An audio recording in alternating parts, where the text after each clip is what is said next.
Você sabia que existe uma maneira pouco conhecida de desenvolver o hábito da leitura? No primeiro link da descrição, deixei uma apresentação mostrando como eu consegui ler 136 livros em apenas 2 anos, colocando o método mostrado no livro ao poder do hábito em prática.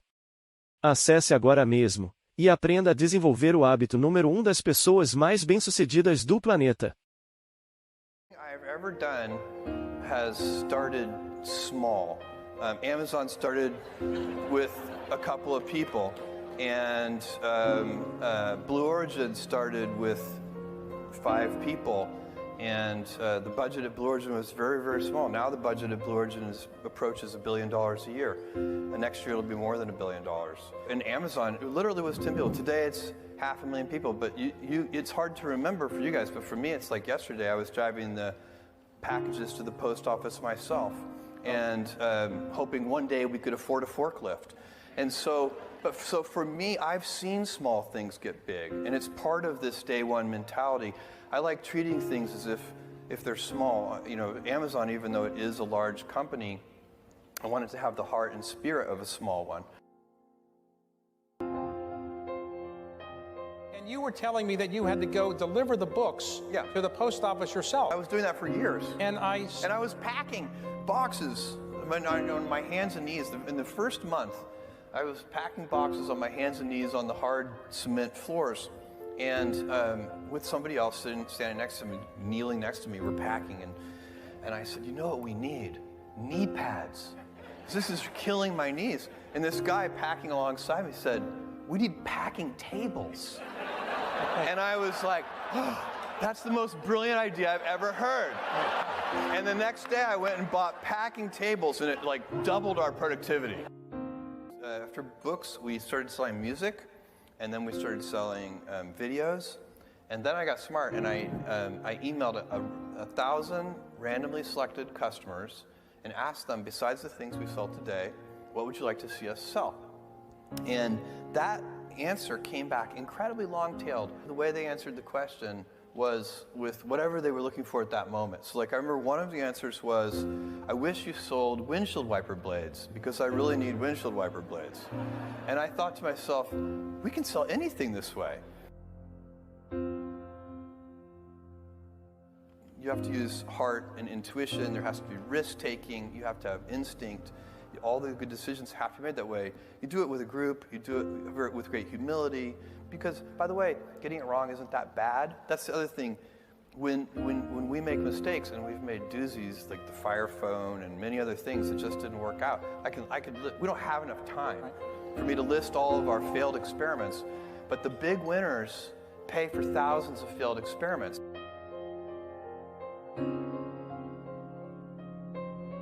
So let's talk about that with another, I guess this is a corollary. Now that you have about 600,000 employees, I calculated you're adding about 250 people a day.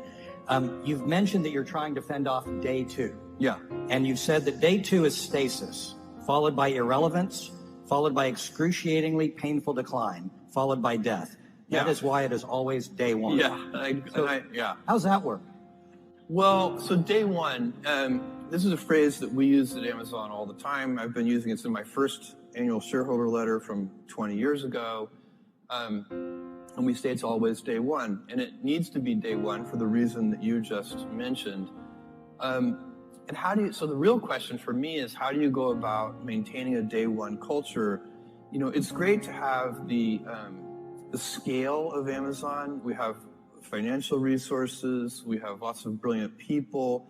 We can accomplish great things. We have global scopes. We have operations all over the world.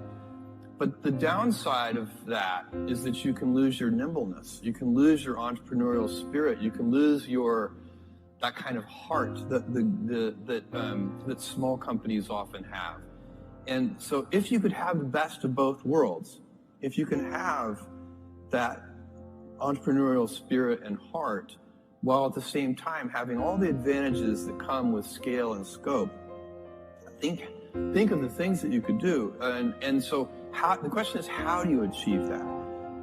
The scale is good because it makes you robust. You know, a big boxer can take a punch to the head.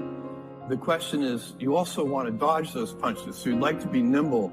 You want to be big and nimble. And I find that there are a lot of things that are protective of the day one mentality. I already spent some time on one of them, which is customer obsession.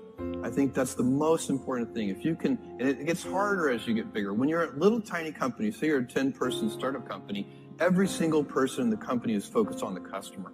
When you get to be a bigger company, you've got middle managers and you've got all these layers, and those people aren't on the front lines. They're not interacting with customers every day. They're insulated from customers, and they start to manage not the customer happiness directly, but they start to manage through proxies like metrics and processes, and some of those things can become bureaucratic. So it's very challenging. But one of the things that happens is the decision-making velocity slows down. And I think one of the reasons that happens is that people, say junior executives inside the big company, start to model all decisions as if they are heavyweight, irreversible, highly consequential decisions. And so even two-way doors, you make a decision, it's the wrong decision, you can just back through the door and try again. Even those reversible decisions start to be made with heavyweight processes. And so you can teach people that these pitfalls and traps, and then teach them to avoid those traps. And that's what we're trying to do at Amazon, so that we can maintain our inventiveness and our heart and our kind of small company spirit, even as we have the scale and scope of a larger company.